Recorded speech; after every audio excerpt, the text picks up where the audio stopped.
Ny mofinaina isan'andro atolotry ny mpitandrina rakotina valina maoly.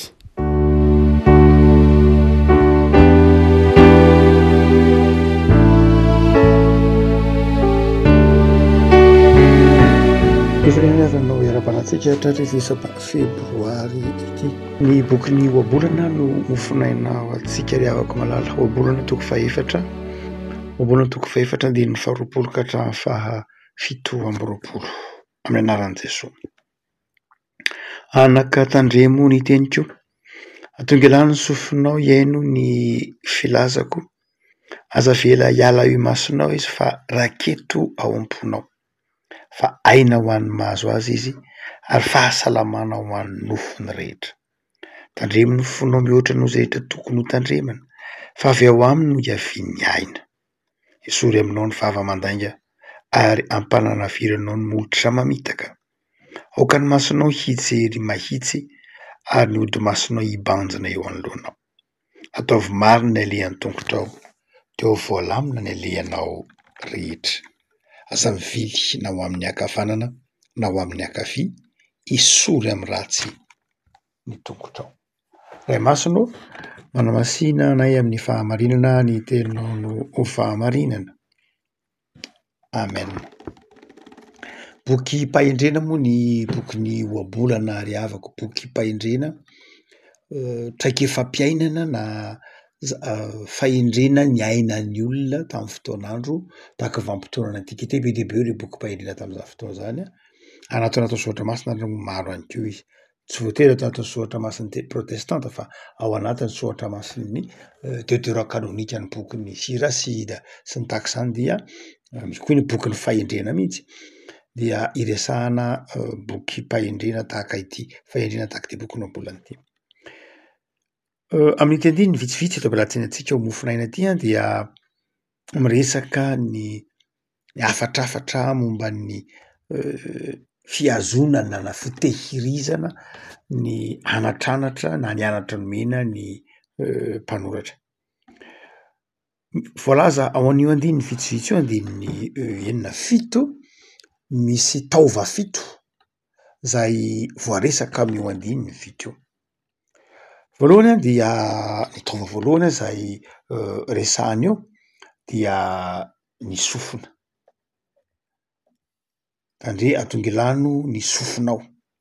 Faharoa ny maso, andininy faha-iraika amby roapolo aza vela eo masonao, aza vela hiala eo masonao. Fahatelo ny fo, tandremo ny fonao.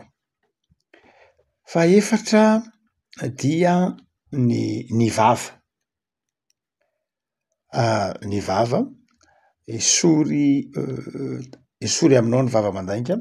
Fahadimy ny molotra.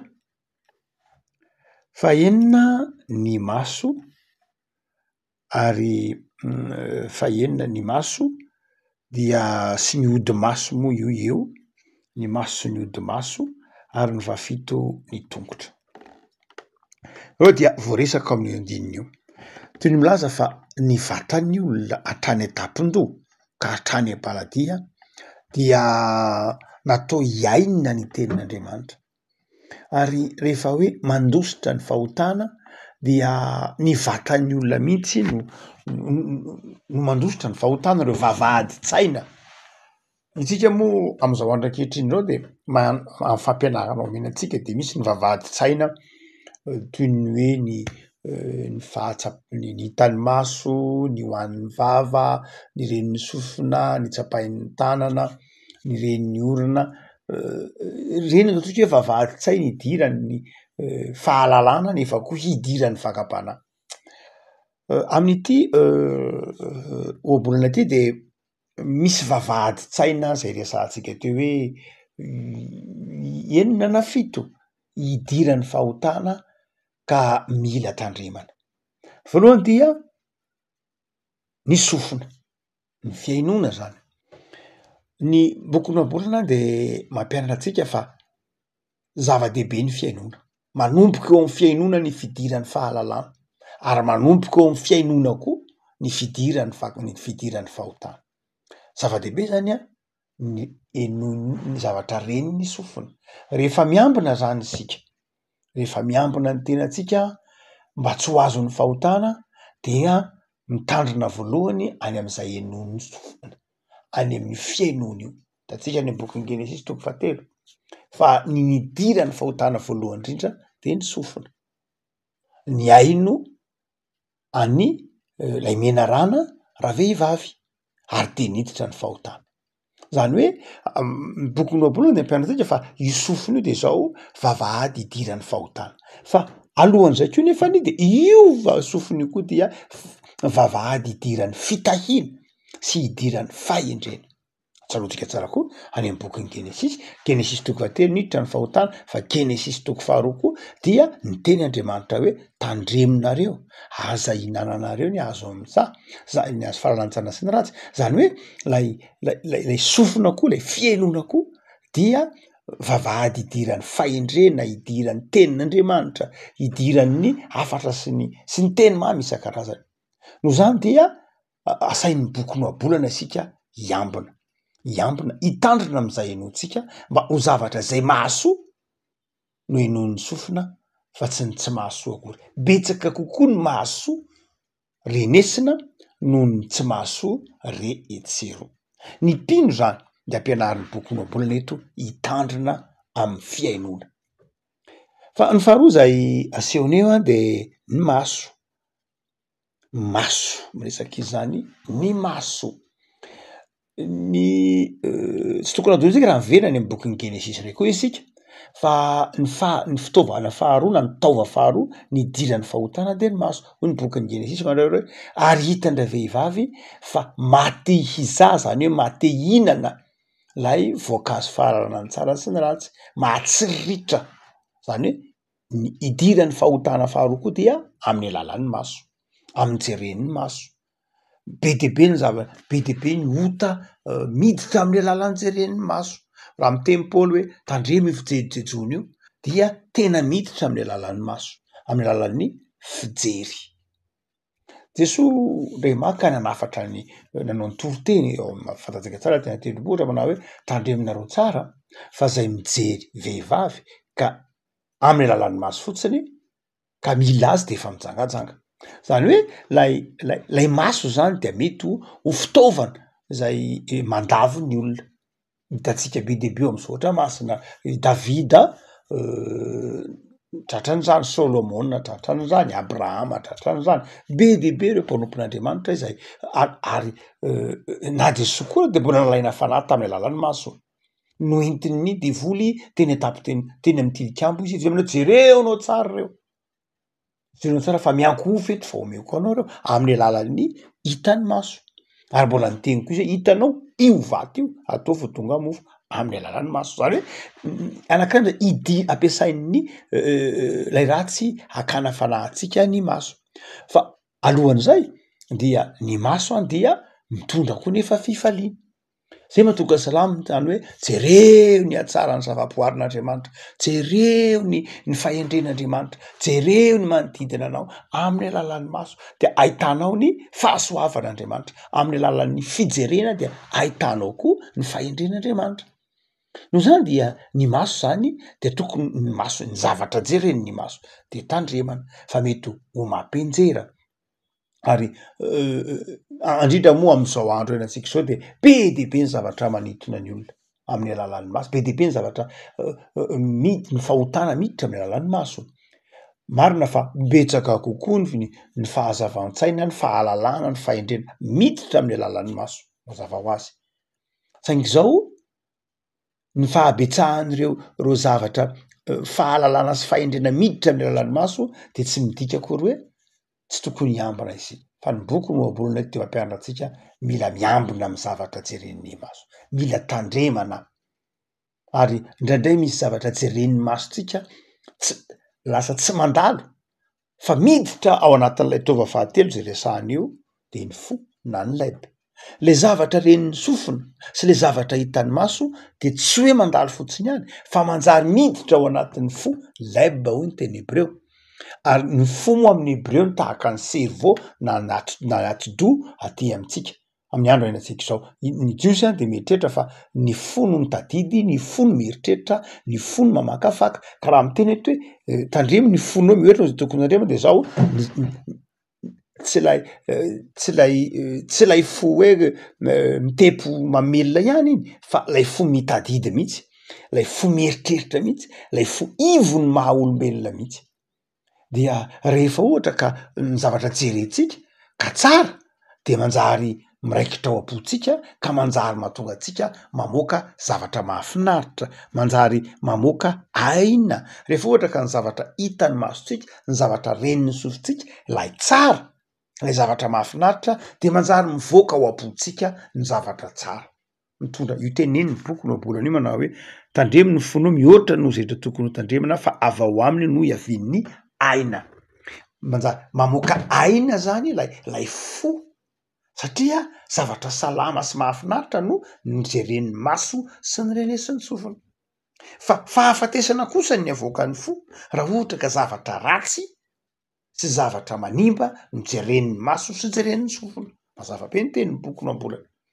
Rehefa ohatra ka zavatra ratsy ny jerena foana, zavatra ratsy ny renesina de reny ratsy reny koa ny tehirizina ao am'le fo, reny ny voatahirin'lay fo, lay fo zany io tsy lay fo mitepitepiny ihany fa lay fitadidiana mihitsy, lay tahaky ny ati-doha de iny ny tadidy. Ary de misy olona indraindray manjary mivoaka ao anatin'io Jesoa, ao anatin'io fo io ny fahakalana. Tsy tonga ho azy ny fahakalana fa niditra tamin'ny alalan'ny maso na niditra tamin'ny alalan'ny sofina. Misy olona miteny manaratsy, misy olona mifosa de renesin'le sofina de tafiditra ao am-po de manjary fahakalana. Misy olona mitona hijery zavatra ratsy de manjary miditra ao anatin'ny fo de lasa fitseritana sy fialonana. Noho zany dia amin'ny tandrina tsara ny mpino hoe tandremo ny zavatra zay jerenao sy renesinao mba tsy hiditra ao anatin'ny sainao sy ny fonao ka manjary lasa tsy fiainana sy fifaliana intsony mivoaky ny vava sy ny ao am-po fa manjary fahafatesana, manjary mpitondra fahakalana sy korotana. Fa ny tova fahatelo dray tsindriny ny boky no ambolana indray de zao ny vava mazava ho azy. Jesoa ny tenin'io manao hoe arakarak'izay ny ao am-po no ivoahan'ny vava. Rehefa mijery ny maso, manovo zavatra ny maso, mampiditra fahalalana na fahatsapan-javatra ny maso sy ny sofina de manjary ao am-po ary de mivoaka am'izay amin'ny alalan'ny teny. Ny vava zany de zay ao am-po, zay ao an-tsaina no avoakan'ny vava. Rehefa madio ny ao am-po dia mamoaka zavatra tsara ny vava. Ary dia eto izy miteny hoe tandremo mihitsy ny vava mandainga. Raha mamaky tsara ny epistily nosoratan'i Jakoba isika de Jakoba mampitandrina ny olona amin'ny alalan'ny lela. Lela indray moa ny ampiasain'i Jakoba, vava ny ampiasain'ny bokiny ho ambolana eto na koa molotra na zavatra tokana ihany zany vava, lela, molotra tokana ihany la itenenana. Lay itenenana tsy lay hinanana loatra fa lay itenenana satria le teny ifandraisanao amin'ny manodidina anao. Dia Jakoba de mampitandrina hoe tandremo tsara fa ny vava dia na ny lela na ny molotra de mety ho manimba zavatra, manimba fihavanana, manimba fivavahana, manimba ny fifandraisanao amin'Andriamanitra, manimba ny fifandraisanao amin'ny mpiarabelona aminao. Ilaina ny mitandrina ny vava. Mora hoy ny voafehin'ny olona ny zavatra maro ny boky epistily nosoratan'i Jakoba fa sarotra amin'ny olona mihitsy ny mifehy ny vavany io. Sarotra amin'ny olona mihitsy ny mifehy ny molony io, sarotra amin'ny olona ny mifehy ny lelany. Voafehin'ny olona ozy ny sambo, voafehin'ny olona ny zavatra ngeza be isan-karazany eto ambonin'ny tany fa ny lela zay zavatra kely madinika kely io de sarotra amin'ny olona mifehy azy. Rehefa mahatsiaro an'izany isika de hendro azy amin'ny lafiny hoe ay tsy mora ny mitandrina amin'ny fitenenana. Ny Ntaolo malagasy moa de nazava amin'ilay hoe avadika impito ny lela. Inona moa le lela avadika impito? Ahoana moa ny amadibadiana an'io? Fa ny tiany tenena manao hoe makalo fotoana alohan'ny tenenana. Ny dikany hoe avadika impito izy de tsy avy hatrany tsy miteny fa misy zavatra tianao tenenina maika de zao aza maika miteny. Makalo fotoana, avadio impito zany hoe maka fotoana eritreretina sy hamakavakana. Lay impito de milaza fahafenoana, milaza hoe fa tsy ahodikodiny impito kokoa lilela de zay fa le hoe makafy fotoana ary tandremy tsara mba ho zavatra mitory fahatsarana sy fahafenona ny lazainao zay le impito ny isa fito moa isa tsara isa masina isa feno ny malagasy de natakatra zamaika moa fa tsika kristianina ary salamo de natokany ny teny imany hoe asio fiambenana ny molotro Andriamanitra, asio fiambenana ny lelako, asio fiambenana ny vavako, fa be de be ny olona lasa manota amin'ny alalan'ny vava, lasa manimba olona, manimba fiainan'olona, mandratra fiainan'olona, mandratra fon'olona amin'ny alalan'ny vava, satria le vava de mitanisa fotsiny lay zavatra ao am-po. Revako eto zany bokon'oabolana de mampitandrina antsika iamba.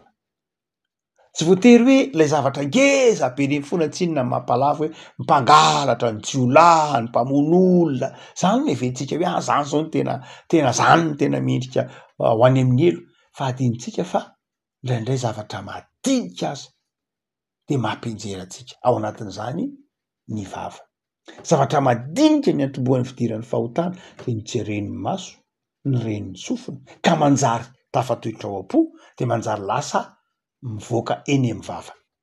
Ary tova manaraka zay resahana eto dia ny tongotra